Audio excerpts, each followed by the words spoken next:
देर शाम बुंडू पहुंचे भाजपा के प्रदेश अध्यक्ष आदित्य साहू। बुधवार को अचानक देर शाम भाजपा के प्रदेश अध्यक्ष आदित्य साहू बुंडू पहुंचे और भाजपा के कार्यकर्ताओं में फूंकी जान।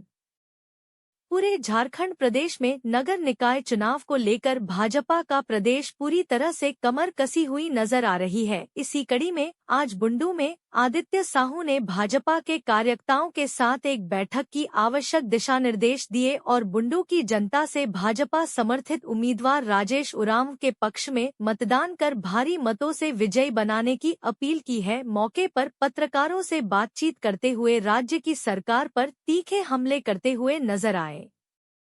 रिपोर्टर जितेंद्र सार बुंडू। ऐसी स्थिति में भाजपा की पूरी टीम में कितनी ताकत मिल रहा है, कितना ये? देखिए, आज के दिन में बुंडू समेत पूरे प्रदेश में 48 जगहों में चुनाव हो रहा है और मुझे लगता है कि 48 जगह में अगर भारतीय जनता पार्टी के कार्यकर्ता सड़क में उतर करके संघर्ष नहीं करते, आंदोलन नहीं करते, तो इस सरकार चुनाव नहीं कराती। आज ये चुनाव जो हो रहा है हमारे भारतीय जनता पार्टी के लाखों कार्यकर्ताओं का आंदोलन का परिणाम है। आज पूरे प्रदेश में चुनाव हुआ है। 2023 में इसका टेन्योर था चुनाव कराने का, लेकिन इस सरकार अप्रत्यक्ष रूप से नगर निकाय क्षेत्र में शासन करने की दृष्टि से और मनचाहे पदाधिकारियों का पोस्टिंग करके वो दोनों हाथ से जनता की गाढ़ी कमाई को लूटने का काम करती थी। लेकिन भारतीय जनता पार्टी ने इस राज्य का निर्माण किया है, इसलिए सबसे अधिक दर्द पीड़ा होती है तो भारतीय जनता पार्टी के कार्यकर्ताओं को होती है।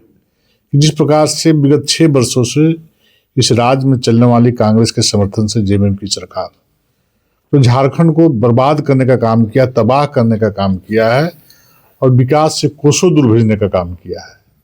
लॉ एंड ऑर्डर ध्वस्त है, भ्रष्टाचार चरम सीमा पर पहुंचा हुआ है, पदाधिकारी बेखौफ जनता की गाढ़ी कमाई को लूटने का काम कर रहे हैं। आज पूरे प्रदेश के लोग इस तबाही से कराह रहे हैं। बेटी बहन सुरक्षित नहीं है, रोज गोली बारूद हो रही है, हत्या हो रही है, धमकी दी जा रही है, आतंक का माहौल पूरे झारखंड बना के रखा है। इस सरकार को कोई मतलब नहीं इस राज्य में रहने वाले लोगों के सुख दुख से। आपने देखा कि कल ही चक्रधरपुर में हमारे विजय गगराई जी वहां पर चुनाव लड़ रहे हैं। अपराधियों ने उनको सोशल मीडिया के माध्यम से धमकी दिया कि तुम तो चुनाव लड़ो, जीत जाओ, लेकिन सर्टिफिकेट लेने से पहले तुम्हारा मर्डर कर देंगे, हत्या कर देंगे। ये डायरेक्ट बोला, रिकॉर्ड का चीजें। हम दूसरी तरफ एक हमारी महिला कार्यकर्ता वहीं पर चक्रधरपुर में है, उसके दरवाजे पे रेड इंक से लिख करके पन्ने में साँट दिया कि अगर यदि तुम चूड़ी पहनना चाहती हो तो चूड़ी को छोड़ दो, मतलब चूड़ी छाप पर प्रचार मत करो, और तुम चूड़ी नहीं पहनना चाहती हो, हाथों में चूड़ी नहीं देखना चाहती हो तो चूड़ी छाप का प्रचार करो। मतलब उसको भी हत्या की लोगों ने धमकी दी। अपराधी खुलेआम इस चुनाव को प्रभावित करने का काम कर रहे हैं। ये सरकार डरी सहमी हुई थी। ये सरकार शुरू से इसका इस चुनाव के प्रति षड्यंत्र का सोच है। 2018 में दलीय आधार पर चुनाव हुए थे, सिंबल के आधार पर चुनाव हुए थे, ईवीएम से चुनाव हुए थे। ये सोचे कि यदि दलीय आधार पर चुनाव कराएंगे तो मेरा सुपड़ा साफ हो जाएगा, ईवीएम से कराएंगे तो सुपड़ा साफ हो जाएगा। तो 2000 से पहले जब जिस बिहार के समय की बात है, अब लोग बैलेट से चुनाव करते थे प्रत्याशी का। आज फिर 26 साल बाद देश कहाँ चला गया, दुनिया कितना आगे बढ़ गया। नरेंद्र मोदी जी के नेतृत्व में देश बहुत तेजी के साथ बढ़ा। आज फिर 2000 से पहले वाली स्थिति 2026 में लाके हेमंत जी ने खड़ा कर दिया। अब बैलेट के आधार पर चुनाव करा रहे हैं। इसलिए करा रहे हैं कि अपराधियों के माध्यम से हम इस चुनाव को प्रभावित करें और इसमें हम व्यवधान उत्पन्न करने की कोशिश करें। क्योंकि पंचायत चुनाव में इनका चस्का लगा हुआ है। जीते हुए मुखिया को हरा दिया था, हारे मुखिया को जिता दिया था, आप सभी लोग जानते हैं। वार्ड के साथ उसे किया, पंचायत समिति, जिला परिषद के साथ वही किया था। तो उसी प्रकार का षड्यंत्र इस चुनाव में भी है। लेकिन मैं दावे के साथ कहता हूं कि भारतीय जनता पार्टी के कार्यकर्ता कमर कस के तैयार है, किसी भी स्थिति और परिस्थिति का सामना करने के लिए तैयार हैं और डट कर मुकाबला करेंगे। आपने देखा किस प्रकार से राज्य में अपहरण की घटनाएं हो रही हैं, आपके सामने की बात है। रांची में 2-2, 3-3 जगह अपहरण हुए।